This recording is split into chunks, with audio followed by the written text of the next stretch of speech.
So thank you very much, everybody. Lovely to be here this morning from Fife, though I will be travelling to London on Monday because thanks to the Conservatives, we don't have remote voting in the Commons. So somebody needs to go and cast the proxy votes, and that will be me for the coming week.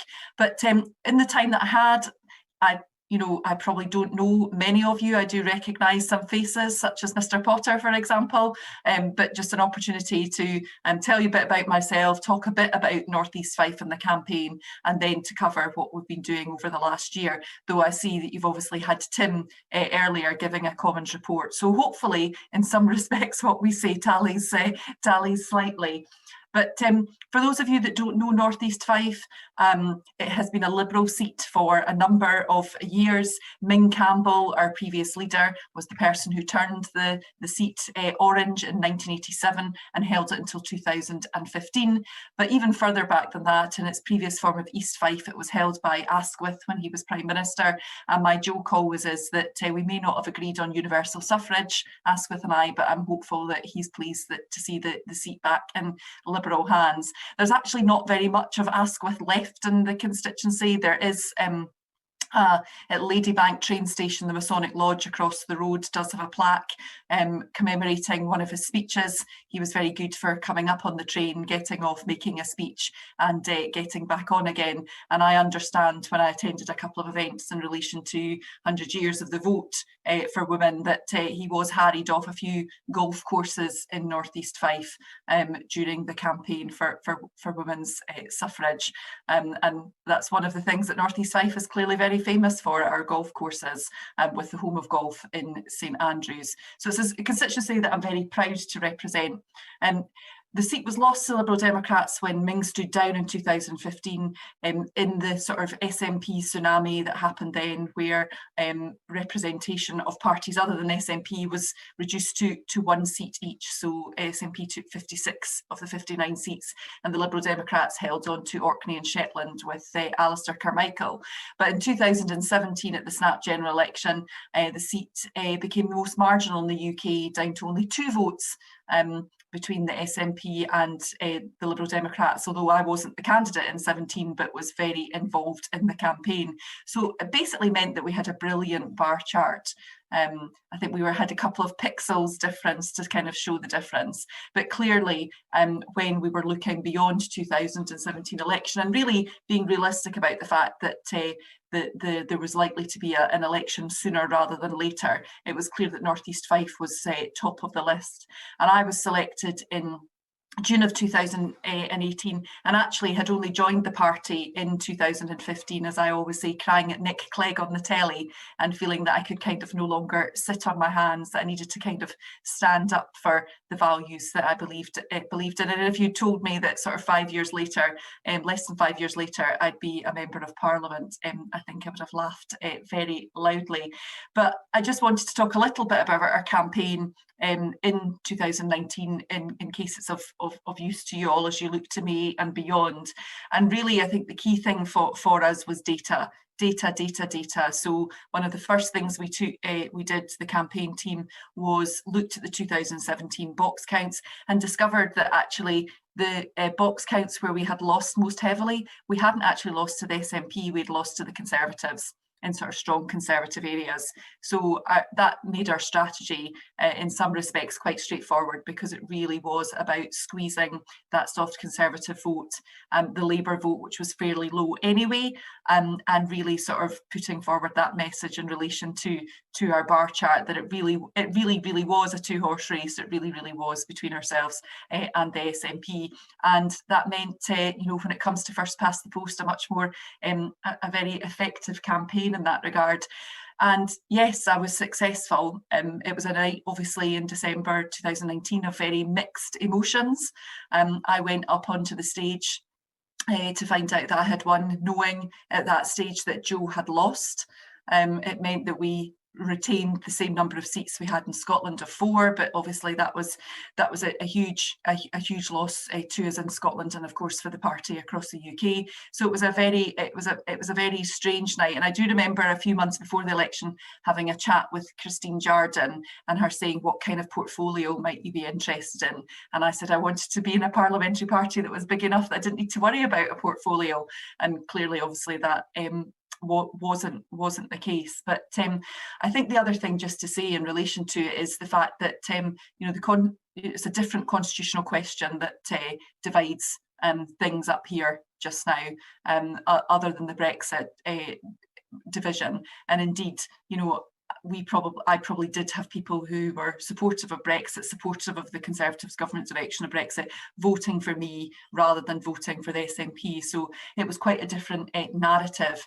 But the last sort of statistic, as it were, is I polled a similar number of votes to Ming as he did at sort of the height of his popularity in the seat. And at that point, when he polled that 18,000 votes, his majority was 33%, minus 3%. The SNP vote went up significantly in 2019 as well, just that we managed to get that bit further. So it really is very polarising here. And some of you who know me a bit better know that my husband is actually actively involved in politics too, but for the SNP. So it's been quite interesting this last week over recess, one of us in one room and one in the other on different calls. But then for me, I think that's part of the politician that I aspire to be non-tribal, to respect the fact that regardless of what people's views are on specific things, we're actually all part of the same piece, and that's, I suppose, that would be my argument from a pro-UK and a pro-EU perspective as well. Moving on, life as an MP is obviously strange when you first come to experience it, but it's obviously been a year, 15 months like no other. But you do get, once you've been sort of announced the winner and you walk back off the stage, handed a brown envelope, slightly Mission Impossible like, that says, the Member of Parliament on the front. You open it and there's basically a letter with a phone number for you to phone to arrange your transport and accommodation for your first week down at Westminster. And then once you get down there, you get your laptop, which I'm speaking to you on now, and your email account has already been set up, and you're already beginning to receive correspondence, and it's just you. You're responsible for recruiting any staff, you're responsible for sorting out your accommodation, all that kind of thing. So actually it really is quite a rude awakening, and in some ways there's lots of things the states get wrong, but in some ways having that little bit of a period between the election and when you actually assume office in some respects makes some sense, because we're all pretty knackered once an election is at an end. But that's one of the things that I like to think that my background, so I was previously in HR and learning development as well as in the police, is that that's one of the areas that I'm really interested in from the perspective of how we treat our people, and by that I mean not only staff that work for me as an MP, I mean staff that work for the party, within the parliamentary party in relation to my role as Chief Whip, because I manage a number of additional staff through that, but also just in terms of anybody who's involved with the party. If we truly sort of believe in the values that our party represents, we should act accordingly, and we should treat the people that support us, work for us, volunteer with us the same. We should have that reputation. And I sort of joke that there's a sort of Venn diagram that I'm sort of working on over my term as an MP, with skills to be a candidate, skills to be an MP, and skills to be a people manager. And if I can move all of the circle into the middle as much as possible to hit the sweet spot, that's where I want to get to. So that's kind of one of my initial observations, that actually it's very easy potentially for a new MP to initially sink while they kind of get themselves up and running, because the old days of waiting for the MP to have a phone number or indeed an office address to send correspondence to just simply isn't how things are done anymore. And that's before you think about the contacts via social media as well. We've had a huge amount of variety of cases over the last year, as well as a huge volume that has been, of course, significantly impacted by COVID. Everything from can cats trespass? That was a genuine question. And immigration queries, which sometimes can be some of the most serious, but also really make an impact on people's lives. And as I say, COVID has just really completely changed the narrative. And indeed, I'm sure that's something you'll be thinking about today, is what the post-COVID landscape looks like. Obviously, in Scotland, health is devolved. The MSP for the majority of my constituency is Willie Rennie, the leader of the Scottish Liberal Democrats. So I've had very good help, support and guidance from him over the time that I've been in office. But business support, the financial support, has been something that I've obviously been, from a constituency perspective, keenly involved with, particularly in relation to some of our key industries such as tourism, agriculture and, as I've said, golf, with the Open being put off until next year. As well as that, those portfolios that I mentioned, I've had quite a few in my 15 months. I'm currently Scotland, Wales and DWP, and I'm one of only 2 Liberal Democrat MPs who sit on a select committee. I sit on Scottish Affairs. I'm obviously now Chief Whip, as well as being the first female MP for North East Fife and the first female to hold the role of Chief Whip in the Commons for the Liberal Democrats. So another first that I kind of wasn't aware of. But I've also been, in the last 15 months, Northern Ireland spokesperson, Constitutional Affairs spokesperson. I can see later on today you're talking about boundary reviews, etc. I was certainly leading the party in the Commons on all stages of that bill. So I've certainly got some clear thoughts on what the government are doing.